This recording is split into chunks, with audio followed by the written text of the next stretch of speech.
Hello there and welcome to our new mini-series, The World's Most Famous Hauntings. Over the next 5 episodes, we plan on retelling some of the scariest, strangest phenomena that has been captured over the years and documented in cases of the paranormal. We're going to start the series with episode 1, down Green Street, Enfield, London, where Peggy Hodgson and her family underwent some of the most famous and well-documented poltergeist activity up until present day. This is the Enfield Poltergeist. What happened to you when you died? Days before I died, I went blind. Then I had an hemorrhage and I fell asleep and I died in a chair in the corner downstairs. What is a poltergeist? The word itself is German and translates to mean noisy spirit. But does the translation really do it justice? People who encounter poltergeist hauntings are often never the same again, cursed with a lifelong anxiety and insomnia. However, there are also those out there that believe it all to be created by our subconscious minds. There are even theories that telekinesis plays a part. Whatever the cause may be, it all gave very little comfort to Peggy Hodgson and her children when their home was gripped tightly by poltergeist activity. It all started on the evening of the 30th of August 1977, with Peggy's children Janet and Peter feeling as if their beds were wobbling not long after being sent to bed. Peggy didn't give any credit to what the children were saying and saw it as a ploy not to go to sleep. But by 9:30 p.m, when the children were still making noise and Peggy heard what she described as a loud crash, she rushed upstairs to tell the children off. As she got to the bedroom, she saw the chest of drawers in the room had been moved out away from the wall where it was kept. In a state of confusion, she pushed it back to its rightful place. But as she did, the heavy drawers slid seemingly by itself away from the wall. In shock and disbelief, Peggy tried once more to push the drawers back against the wall, but it wouldn't budge. Like some strange force stronger than Peggy was holding it in place. This event caused panic to set in, and in a hysterical state, Peggy turned to the next door neighbours, Vic and Peggy Nottingham. Vic was a builder, a rational man, not somebody to be scared off easily, so after listening to the Hodgson story, he joined them back in their house to see if he could experience anything strange for himself. But before long, tapping was heard on the walls and the ceiling. Vic couldn't explain the knocking and said how the noises seemed to follow him and get louder.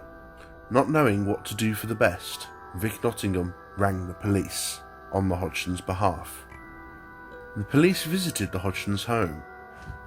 During the visit, a large armchair moved 3 to 4 feet across the floor. Here is a statement that was given by PC Heaps.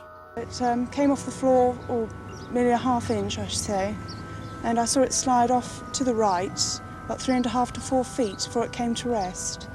I checked to see whether or not it could possibly have slid along the floor. I placed a marble on the floor to see whether or not the marble would go in the same direction as the chair did, and it didn't roll at all. I checked for wires under the cushion of the chair, and I could find no explanation at all. Unable to assist as the issue wasn't a criminal matter, the police left, and over the next few days, the strange occurrences continued and escalated. Bricks and marbles would now be thrown constantly around the room by an unseen force, and when recovered, the Hodgsons found that the items would still be hot to the touch. After this, both a vicar and a local medium were called and visited the house, but neither were able to help. The activity continued day after day, knocking on the walls, chairs moving, and objects being thrown.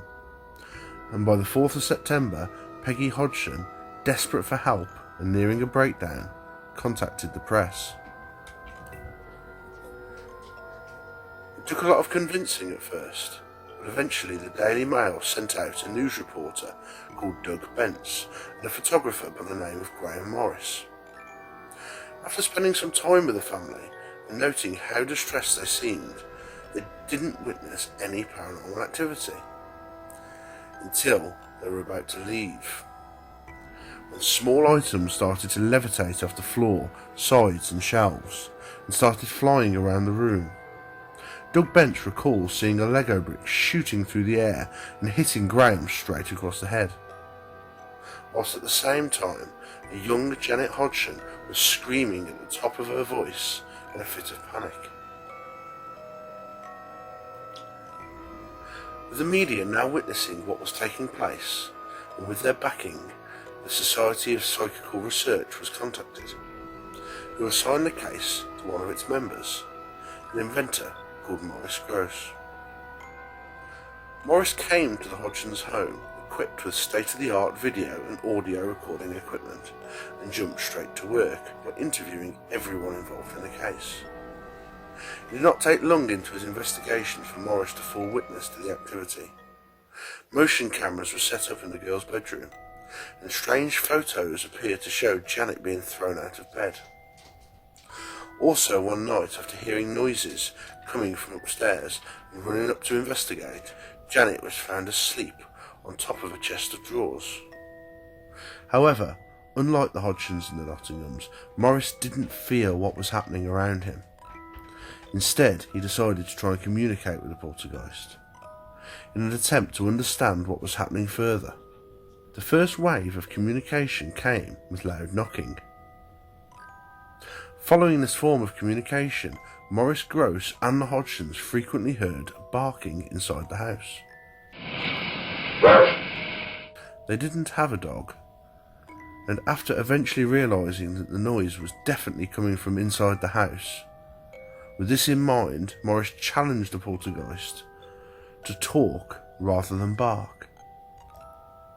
He assumed if the ghost was able to make this sort of noise, then surely it could muster up some intelligent responses. Hello, my name's Maurice. Let me hear you say it. Maurice. Say Dr. Belloc. Come on, let me hear you say that. Come on. Let's hear you say Dr. Belloc.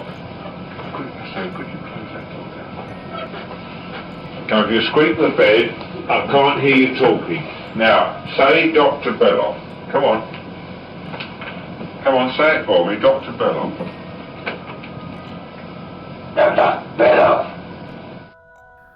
After first hearing this eerie voice, it didn't take long to work out that the voice originated from Janet Hodgson's vicinity. In order to prove that it wasn't Janet's voice, a number of tests were done, and it was discovered that the voice was originating in Janet's false vocal cord. In order to prove that this wasn't Janet playing a trick, she underwent tests, such as having her mouth filled with water and taped shut, and after the voice had finished talking, the tape would be removed, and her mouth was always still full of water. Even ventriloquists were called in and deemed it impossible for the voice to be Janet's making. Why can't Janet feel you? I'm invisible. You're invisible? Why are you invisible? So much H-O-S-T.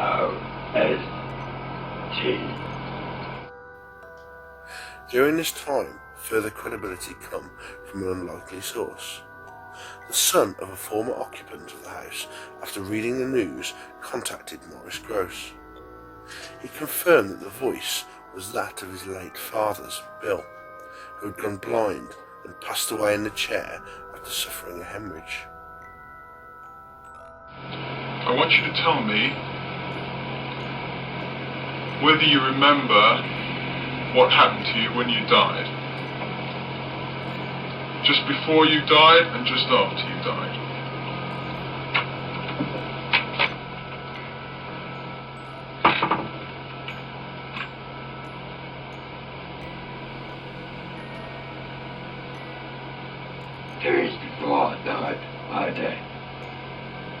I went blind. Then I had an hemorrhage and I fell asleep and I died in a chair in the corner downstairs. After the activity had been going on for nearing a year, it was decided for the Hodgson's sanity and well-being that they were sent away from the house on holiday. During this time, Peggy's brother offered to pop in and look after the house while they were away. Here is another of Maurice Grosse's recordings documenting what he experienced on one of his visits. I came down to the house was in darkness, nobody was present except me. I walked up the stairs to go into the bedroom to get the clock. As I got to the bedroom door, the door opened on its own. I saw the knob on the door twist, like somebody was turning the doorknob from the other side. The door opened. As I walked in the room, the door closed behind me. How did it close? It just closed like the door closing and going bang. It wasn't slammed, it's just like a door closing on its own. I collected the alarm clock, I turned around, walked towards the door handle turned on its own and opened wide enough for me to walk out normally. But having this happen a second time, I must be perfectly honest, under actions of my house, that's it, and I trotted down the stairs and shot home. After the family returned from their holiday, they were contacted by a Dutch medium who claimed to be able to rid the house of Bill the Poltergeist. And true to his word, he came, entered the house alone and made his way upstairs. After spending around 20 minutes in one of the bedrooms, he left the house, claiming the spirit to be gone. And from that day forth, no further activity was reported. The 14 months of terror were over. All that remains are a few photographs, memories, and most chilling of all, the voice of Bill, who died in the house long before the Hodgsons had moved in.